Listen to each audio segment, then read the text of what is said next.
রুপির দাম $1 বিপরীতে মিলছে প্রায় 95 রুপি। এর আগে এত মূল্যমান হারায়নি রুপি। দরপতনের হিসাবে ভারতীয় রুপি এখন দক্ষিণ এশিয়ার সবচেয়ে দুর্বল মুদ্রা। দেশটির শেয়ার বাজার থেকে বিদেশি বিনিয়োগকারীরা অর্থ প্রত্যাহার করে নেওয়ায় রুপির এই দশা। মহিমা পলির রিপোর্ট।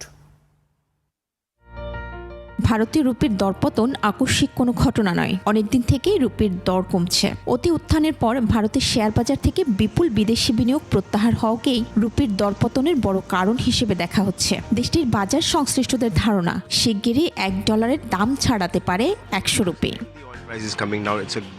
পরিসংখ্যান বলছে, শুধু গত এপ্রিলেই বিদেশি বিনিয়োগকারীরা ভারতের বাজার থেকে $750 কোটি তুলে নিয়েছেন।